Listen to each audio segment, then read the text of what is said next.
tentang rahasia mengucap syukur ya. Tema kita hari ini adalah rahasia mengucap syukur.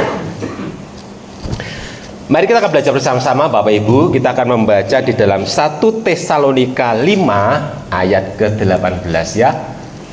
1 Tesalonika 5 ayat ke-18. Sebenarnya ini firman kadunya Michelle ya Bapak Ibu. Karena pada waktu saya mempersiapkan firman itu bukan ini sebenarnya.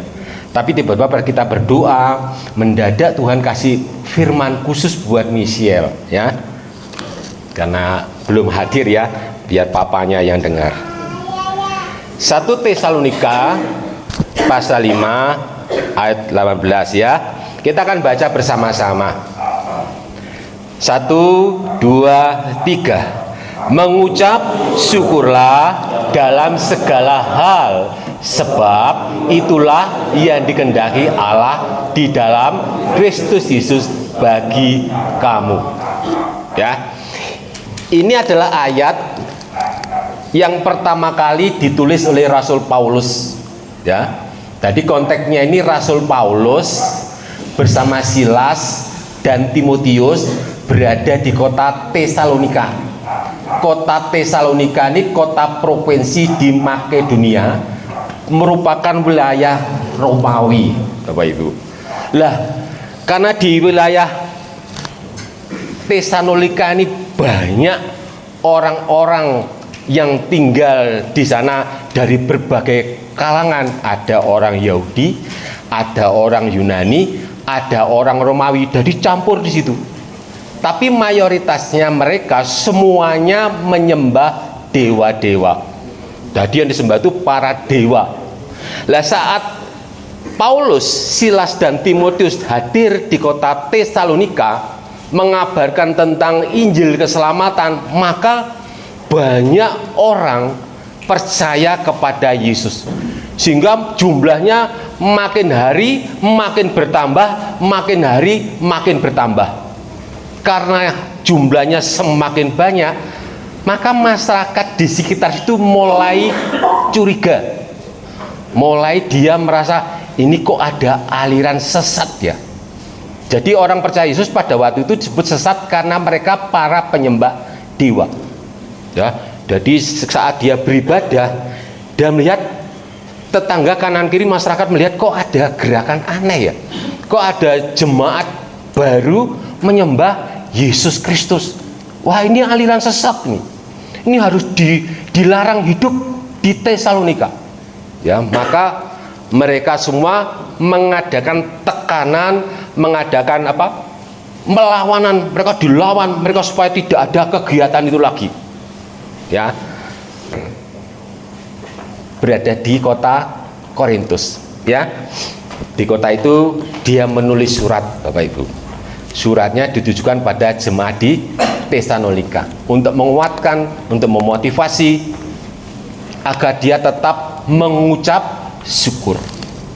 Jadi surat Tesalonika ini Bapak Ibu itu satu-satunya surat pertama kali yang ditulis di Alkitab Perjanjian Baru. Jadi kalau kita lihat bukan Injil Matius, Markus, Lukas yang ditulis pertama kali, tetapi ini surat yang pertama kali. Ini ditulis pada tahun 50 Masehi.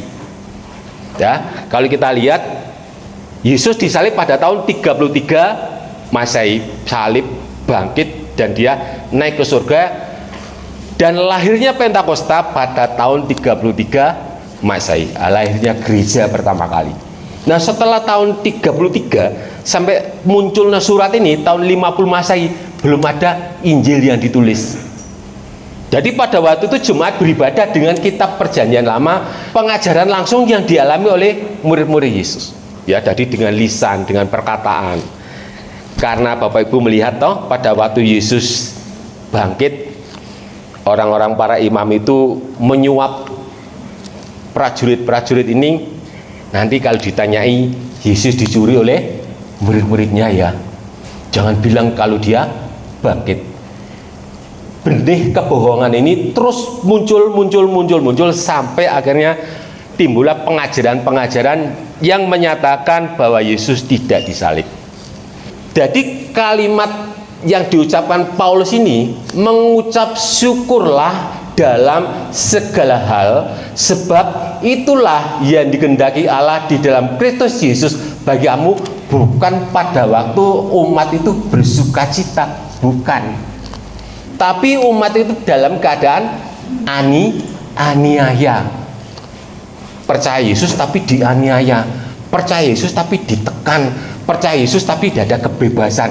Itu konteksnya dalam kondisi penderitaan. Kalau kita mengucap syukur Bapak Ibu, kayak hari ini keluarga Mas Jepri mengucap syukur karena Michelle usia 17 tahun itu waktunya dia mengenal dunia, tetapi waktunya dia juga mengenal Tuhan dan mengenal dirinya dia sendiri. Itu gampang saudara, udah masa-masa ya Mas ya, waduh kita dijamu nanti Bapak Ibu. Jadi nanti ini kita dapatkan kepuasan jasmani dan rohani gitu ya. Tapi yang penting rohani dulu ya. Jangan ngantuk ya. Ini ada seri yang pelajaran yang cukup luar biasa yang Tuhan kasih. Nah, dikatakan di sini adalah mengucap syukurlah. Asal kata dari syukur. Dalam bahasa aslinya ditulis dengan kata eukaristeo. Eukaristeo itu mengucap syukur, berterima kasih kepada Tuhan karena kasih karunia. Loh, keadaannya ditekan Pak, tapi itu kasih karunia. Keadaannya problem Pak, tapi itu kasih karunia. Kalau saudara dan saya bersyukur dengan gembira, itu mudah Bapak Ibu. Tapi kalau bersyukur dalam problem permasalahan, kayaknya masih berpikir 2-3 kali deh ya. Masalah ekonomi, oh tadi saya melihat istri saya itu loh saudara, dia itu tiba-tiba batuk, wah batuk di mobil itu batuk, tak lihat perkataannya tuh, wah bogel aku ini, wah bogel aku ini saudara, ini batuk loh saudara. Belum kalau sudah mengatakan ini segala hal, labik batuk toai tak hitung perjalanan dari Sedayu sampai Tanggung, kalimat pegel itu munculnya berapa kali itu saudara. Itu kasih contoh istri saya ya. Kalau Bapak Ibu kan enggak gitu, selalu bersyukur. Sama pada waktu perjalanan dari Ngawi jemput Felix, sing ceritane kok wato ayo gitu saudara. Oh saya pikir Ki Firman Ki yo cocok jane. Saya disuruh khotbah mengucap syukur, tapi kondisi di depan saya ini yo sedang ngomel-ngomel tentang matuk-matuk, padahal watuk saudara tidak begitu parah beratnya ya. Nah, mengapa kita disuruh mengucap syukur dalam segala hal? Mengucapnya syukur dalam segala hal kalau kita lihat di konteksnya itu waktu senang dan waktu susah. Kenapa kita mengucap syukur pada waktu senang? Pak, wong seneng kok mengucap syukur? Lah wis gak ada problem kok Pak. Tuhan Paulus berkata, mengucap syukurlah dalam waktu engkau dalam keberkatan, waktu engkau dalam menikmati kasih karunia yang besar, harus mengucap syukur. Dapat gak orang jatuh pada waktu berkelimpahan? Dapat. Masih ingat Raja Usia? Dia jatuhnya di akhir pemerintahnya karena dia tidak mengucap syukur. Masih ingat Salomo, raja yang hebat? Awalnya dia takut akan Tuhan, bergaul karib dengan Tuhan, dan menciptakan amsal-amsalnya semuanya sampai dia menguasai hampir 3/4 dunia. Di akhirnya jatuh karena tidak mengucap syukur. Kalau saudara baca tek-tek kisah-kisah tokoh-tokoh Alkitab, di akhir ceritanya, karena mereka sombong tidak mengucap syukur, mereka jatuh. Maka pada waktu saudara diberkati Tuhan, jangan lupa mengucap syukur. Yang pertama. Yang kedua, pada waktu mengucap syukur tidak hanya pada waktu senang diberkati, tapi Alkitab mengajarkan pada waktu engkau mengalami problem permasalahan harus mengucap syukur. Loh Pak, Lah wis menderita kok ngucap syukur loh. Paling menderita ya sambatan toh. Tuhan, lah aku kok menderita terus loh. Pemelo Tuhan kok sambati. Katanya orang-orang kan ikut Tuhan itu diberkati, hidup makmur, hidup sukses. Lah ini saya ikut Tuhan kok terus menderita. Harus mengucap syukur. Kenapa saudara? Karena di dalam mengucap syukur ternyata ada kekuatan. Di dalam mengucap syukur ternyata ada rahasianya, namanya kekuatan. Coba saya dibantu baca Amsal 24 ayat 10 teks next. PPT next ya. Kita buka aja Amsal 24 ayat 10 Kak.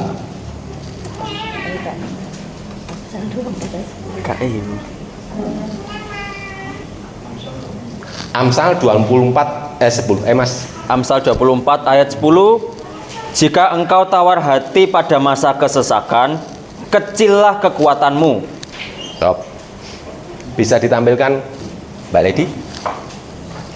Amsal 24 ayat 10 diulang lagi pelan-pelan.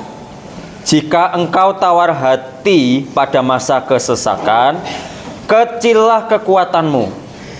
Jika engkau tawar hati pada masa kesesakan, kecillah kekuatan. Jika engkau ngomel-ngomel, jika engkau khawatir, jika engkau bimbang, jika engkau bingung dalam masa kesulitan, kekuatan di dalam diri saudara jadi apa? Itu yang dimaksud kekuatan apa atau yang di dalam diri saudara? Pada waktu saudara dan saya percaya Yesus, maka Roh Kudus itu tinggal di dalam diri saudara dan saya. Yang percaya katakan amin. Lah Roh Kudus yang tinggal dalam diri saudara itu, dia memberikan apa? Kuasa, dunamis, memberikan kuasa, kemampuan, kekuatan yang ilahi ada di dalam diri saudara. Tetapi apabila saudara tawar hati, jika engkau tawar hati, bimbang, ragu-ragu, marah-marah, ngamuk-ngamuk karepe dhewe, golek kesalahane dhewe, penyakiti diseneni, maka kecilah kuasamu mengecil. Makanya Paulus tekankan bersyukurlah dalam segala hal.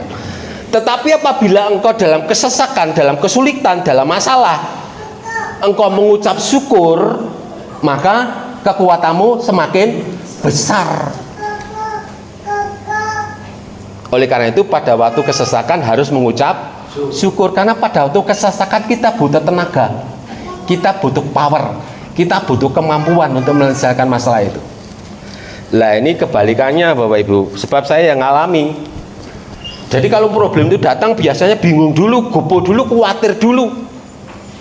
Tapi setelah firman itu mengajar kita, kita praktekkan, kita pada waktu masalah datang mesti kok ada masalah. Ada masalah nggak Bapak Ibu di sini?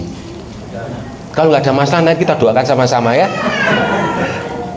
Karena pada waktu kita ada masalah, saudara, dan kita bingung, kita gelisah, bahkan kita cari kambing yang warna korek, warna hitam, dikambing hitamkan. Itu seperti gak keluar jalan keluarnya, nggak ketemu Bapak Ibu. Tetapi apabila kita duduk diam, tenang sejenak, mengucap syukur bahwa yang terjadi itu sudah seizin Tuhan, maka Tuhannya memberikan jalan keluar. Dari mana jalan keluarnya? Dari kekuatan yang ditaruh dalam diri saudara sekalian itu. Roh Kudus itu memberikan kuasa, kemampuan saudara untuk keluar dari masalah itu. Kenapa masalah diizinkan? Masalah itu datang kepada Bapak Ibu itu bukan ujuk-ujuk, tapi kadang-kadang datang mendadak juga diizinkan Tuhan. Kenapa kok diizinkan sama Tuhan? Itu tandanya saudara mau naik kelas. Kenapa kok ada ujian tengah semester, ada ujian semester kenaikan kelas? 1 tahun sekali ada ujian kenaikan kelas. Suka nggak pancet kelas 1 naik kelas 2, naik kelas 3, naik kelas 4, naik kelas 6, naik SMP, naik SMA dong. kuliah dong, setelah kuliah ngajar dong. Maka Yesus berkata, jadikan semua murid, bukan pengikut. Lah, murid itu tugasnya belajar. Oleh karena itu harus siap dengan ujian. Saat ujian datang, jangan marah-marah pada soalnya. Soal yang harus saudara hadapi saya itu dikerjakan. Jangan bawa ruwet-ruwet soalnya, nanti robek saudara nggak bisa baca. Harus dibaca soalnya, terus dikerjakan. Kok angel? Di dalam diri saudara ada kekuatan, ada kemampuan namanya dinamis, berkembang menjadi kata dinamit. Artinya dinamit bahasa Indonesia itu bahan peledak. Bayangkan, kalau gunung batu yang besar menjadi penghalang saudara, kalau ditarik, dikasih dinamit dan dia meledak, maka gunung yang besar ini bisa pecah. Seberapa besar masalah yang saudara hadapi, soal ujianmu sesulit apapun, kalau kau berikan kuasa itu bekerja, maka dia akan terpecahkan. Caranya gimana supaya kuasa itu bekerja dengan leluasa? Saudara salah satunya harus mengucap syukur. Nah, berarti mengucap syukur ini dibalik tanya itu ada rahasia. Ada yang tanya begini, mosok Pak, aku ya wis ngucap syukur nek pagi, Bapak kami di surga, terima kasih Tuhan, saya mengucap syukur bisa bangun pagi hari ini. Saya mengucapkan terima kasih, mengucap syukur Pak tiap hari, tiap pagi. Tetapi dalam perilaku saudara tidak mengucap syukur karena saudara tidak terima dengan yang terjadi kok. Tadi saya ninggung istri saya, kenapa? Wong watut tok ae lho. Mbok mengucap syukur apa? Tuhan terima kasih kok izinkan saya batuk. Tapi aku percaya batu ini membuat aku mengalami kasih karuniamu. Lega sakit itu loh saudara, kapan ada mujizat? Mujizat itu terjadi pada waktu saudara kelimpahan apa kekurangan? Kekurangan. Yuk kita kasih contoh, saya bukti. Coba saya dibukakan Yohanes 6 ayat 5 sampai 7. Yohanes 6 ayat 5 sampai 7. Coba Mas saya dibaca ya pelan-pelan. Yohanes 6 ayat 5 sampai 7. Yohanes 6 ayat 5 sampai 7. Ketika Yesus memandang sekelilingnya dan melihat bahwa orang banyak berbondong-bondong datang kepadanya, berkatalah ia kepada Filipus, "Di manakah kita akan membeli roti supaya mereka ini dapat makan?" Hal itu dikatakannya untuk mencobai dia, sebab ia sendiri tahu apa yang hendak dilakukannya. Jawab Filipus kepadanya, "Roti seharga 200 dinar tidak akan cukup untuk mereka ini, sekalipun masing-masing mendapat sepotong kecil saja." Ya, stop. Coba ke ayat yang kelima ya, balian 5. Coba lihat ini Bapak Ibu. Jangan ngantuk ya, karena ini pelajaran Bapak Ibu ya. Dan ini sudah saya uji. Saya sudah buktikan bahwa firman Tuhan itu ya dan amin. Tidak ada firman Tuhan yang bohong. Firman Tuhan kalau terjadi sungguh-sungguh luar biasa. Kita lihat ini. Ini Yesus sedang bertanya kepada Filipus. Tanya pertanyaan gini. Di manakah kita dapat membeli roti supaya mereka ini dapat makan? Jadi ini Yesus sedang berada di suatu lapangan, tapi jumlah orang mengikuti cukup banyak. Masih ingat kan? Yang 5.000 orang laki-laki itu loh, yang 502 ikan. Ya masih ingat ya, kita fokus di situ. Lah, yang ditanyai sama Yesus itu Filipus. Filipus, di manakah kita akan membeli roti supaya mereka ini dapat makan? Jawab Filipus ayat 7 Kak, ayat 7.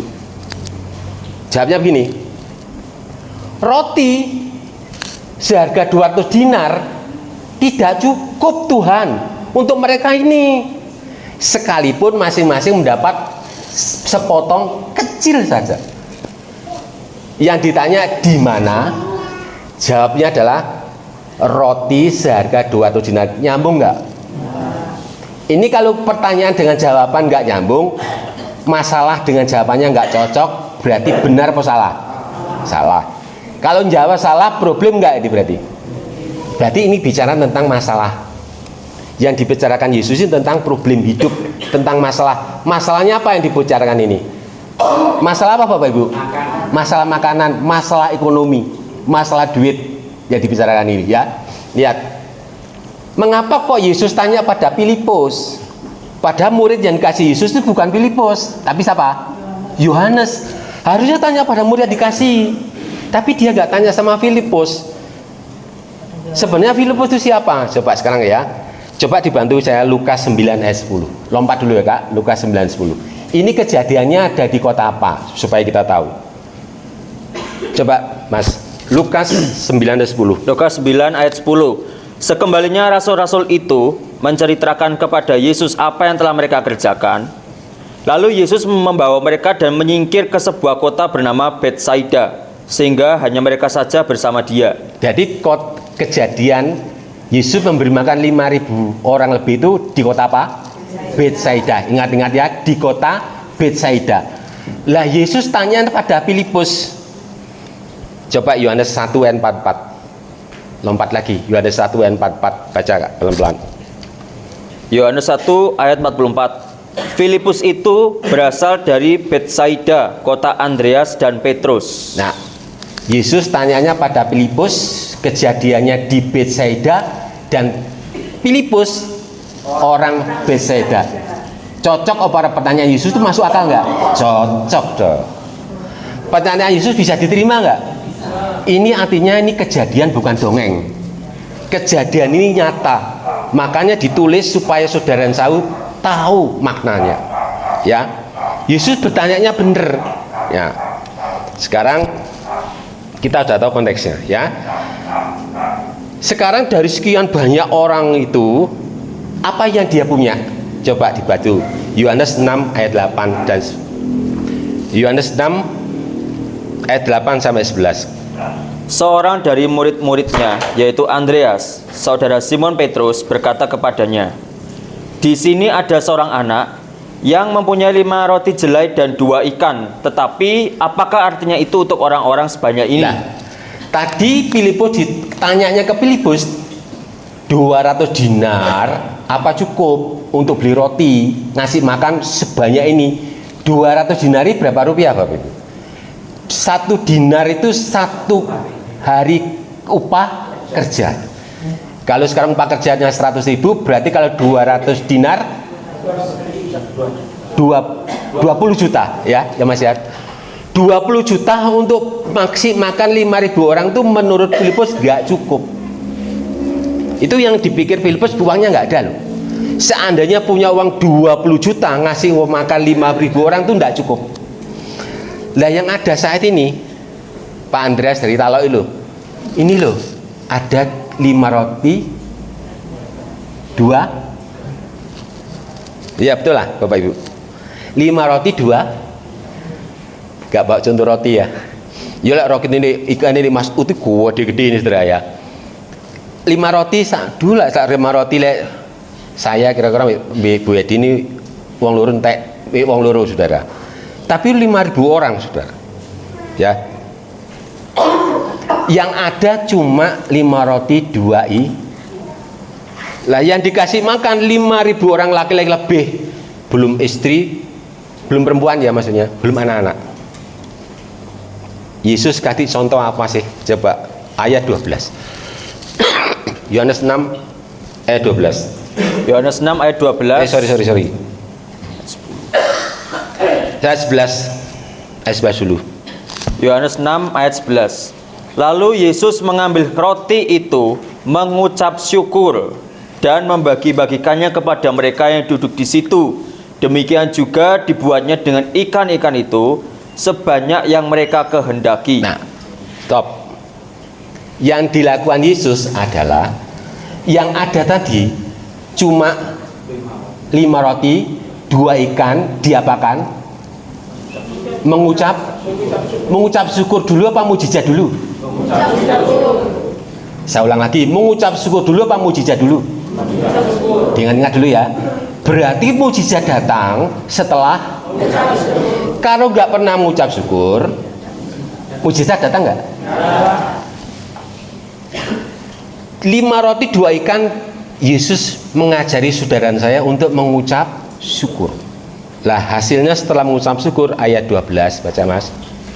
Dan setelah mereka kenyang, ia berkata kepada murid-muridnya, kumpulkanlah potongan-potongan yang lebih supaya tidak ada yang terbuang. Nah, ayat 13. Maka mereka pun mengumpulkannya dan mengisi 12 bakul penuh dengan potongan-potongan dari kelima roti jelai yang lebih setelah orang makan. Mujizat itu yang terjadi ini, itu Yesus minta suplai dari murid-murid yang lain untuk mengambil di kota lain atau yang ada di situ. Ada tambahan dari surga enggak? Apakah Yesus datangkan semua ikan-ikan dari surga? Bapak Ibu? Sini tak jawab. Maka tak ulang lagi biar sudah paham. Apakah saat saudara mengharapkan mujizat, saudara butuh harta yang banyak? Tuhan, datangkan saya mau beli rumah hari ini. Tuhan, nyatakan kuasa-Mu dalam nama Yesus. Saya bisa beli rumah, uang dari surga datang hari ini. Buka cek di bank, buka semuanya. Nggak ada datang keuangan dari surga. Mujizatnya terjadi dari apa yang ada di situ. Yang ketiga katakan amin. Nggak ada tambahan lain loh. Cuma 5 roti 2 ikan. Tapi karena Yesus mengajari mengucap syukur, loh kok iso ngasih makan 5.000 orang lebih loh, isi sisa. Berarti di dalam mengucap syukur itu, di rahasianya di dalamnya ada kekuatan melipat gandakan.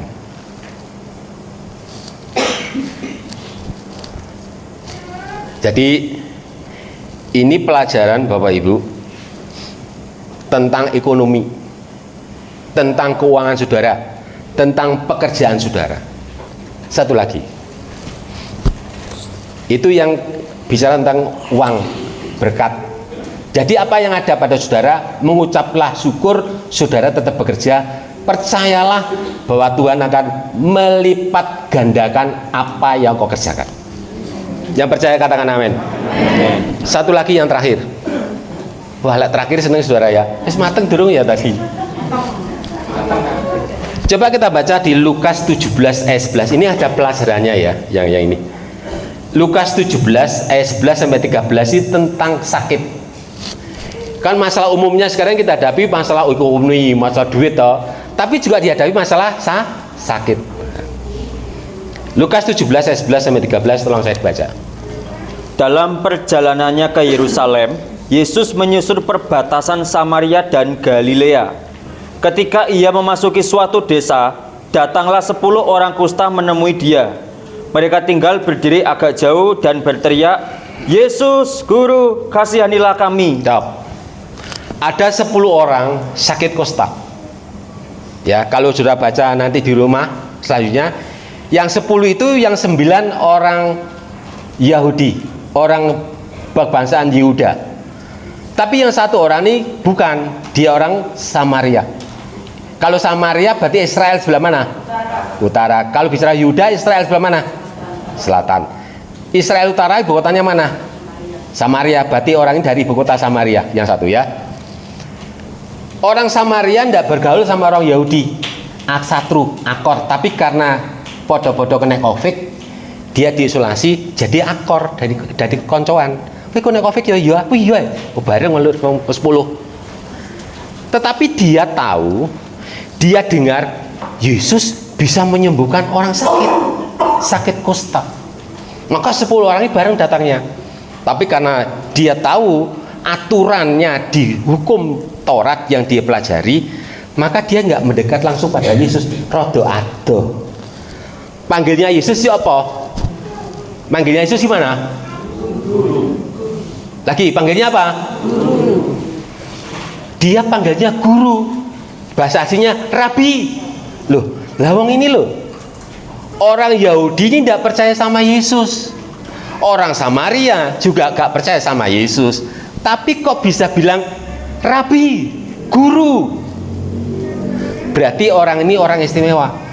Sakit tapi punya istimewa, punya iman kepada Yesus bahwa dia bisa menyembuhkan sakitnya ini. Ya lihat, Dia panggil, "Guru, kasihanilah kami." Apa Yesus datang dalam nama Yesus? Maksudnya Yesus dalam nama Yesus? Kayak tadi pertanyaan tadi malam, maksudnya Yesus baptis dalam nama Yesus, aku baptis. Mau Yesus baptis nama Yesus? Dari mana dia sih ngomongnya? Dari jauh. Bilang apa? Coba ayat 14, Kak.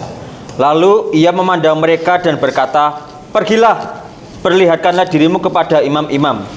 Dan sementara mereka di tengah jalan, mereka menjadi tahir. Yesus ngomong tidak dari jauh. Enggak gitu tangan loh Bapak Ibu. Pergilah, tunjukkan kepada imam-imam. Nyapo kok nang imam-imam? Karena adat istiadat yang terjadi pada waktu tahir tidaknya seorang sakit kusta yang menentukan adalah para imam. Makanya orang 10 ini pergilah. Dia pergi apa enggak? Berarti pertama kali 10 orang ini dia tahu tentang Yesus. Yang kedua dia taat dengan perintah Yesus. Pergi. Dia pergi. Loh di perjalanannya orang 10 loh kok garing, kok gak nyenyek kustanya ini. Yang 9 terus jalan karena dia diikat oleh adat istiadat hukum bahwa dia harus tunjukkan para imam, dia sembuh. Tapi yang satu karena dia bukan orang Yahudi, dia bukan orang yang harus taat pada imam-imam di Yahudi, dia kembali karena dia orang Samaria, bebas dong orang Samaria, dia lari pada Yesus. Terus ayat berikutnya 15 Mas. Seorang dari mereka ketika melihat bahwa ia telah sembuh, kembali sambil memuliakan Allah dengan suara nyaring, lalu tersungkur di depan kaki Yesus dan mengucap syukur kepadanya. Orang itu adalah seorang Samaria. Yang satu Lari pada Yesus, ngomel, marah, sujud pada Yesus. Benar enggak? Enggak. Apa yang dikatakan dia? Mengucap syukurnya sambil sebelum datang pada Yesus dia apa? Bersorak-sorai, memuliakan Tuhan, lalu sujud di kaki Yesus mengucap syukur.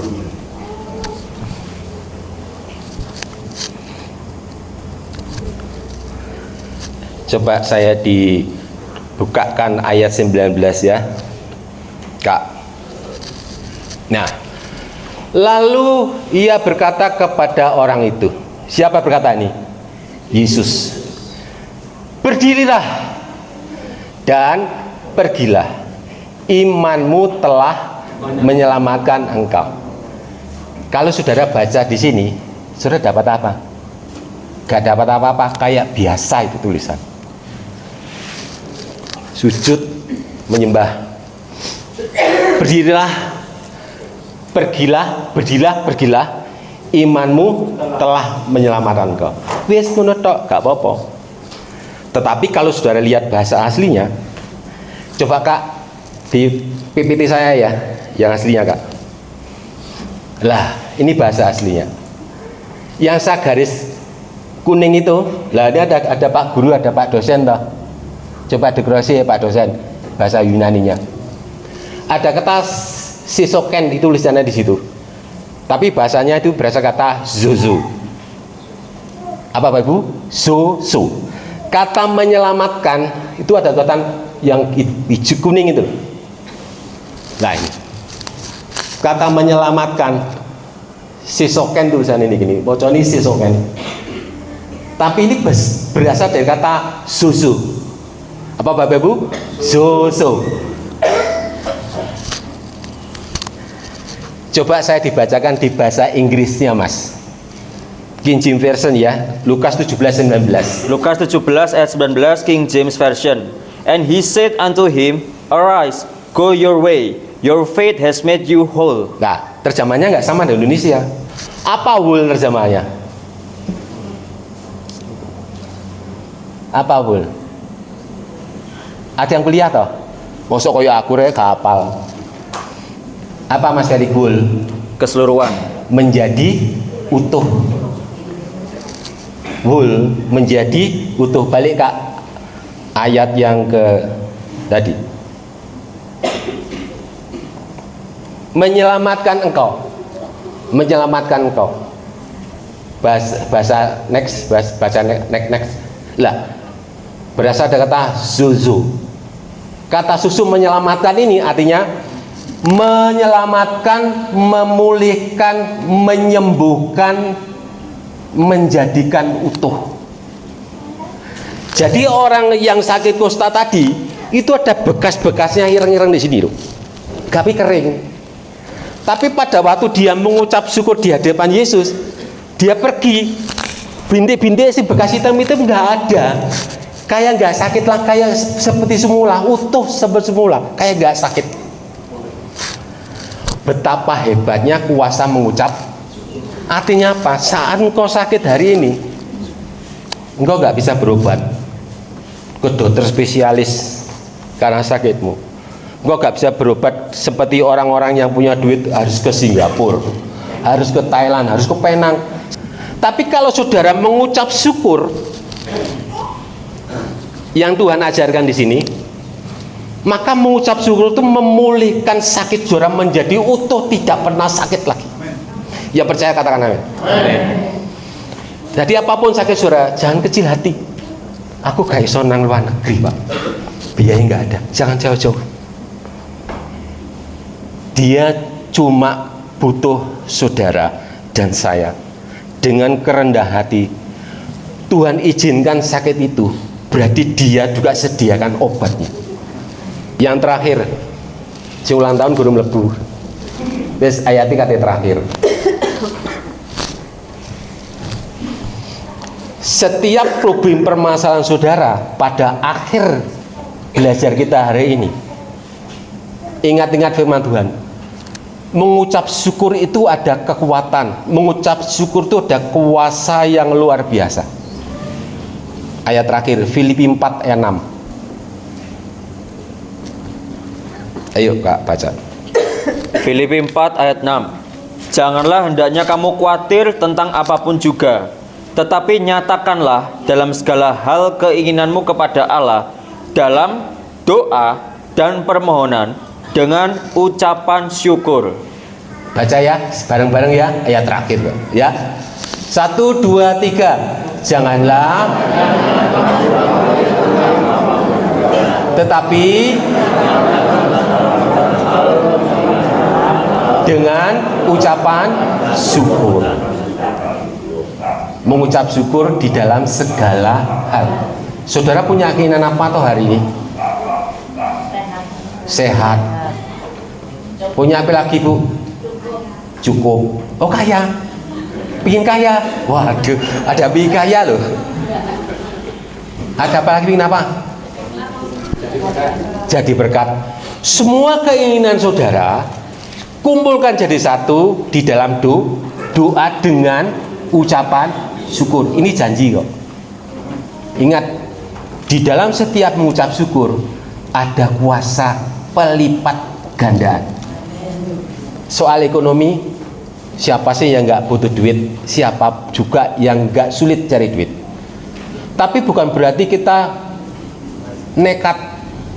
Tuhan kasih ajaran sebelum bekerja mengucap syukur lebih dulu. Karena di dalam mengucap syukur itu ada kekuatan, ada rahasia yang memudahkan saudara untuk mengambil berkat-berkat yang sudah Tuhan sediakan.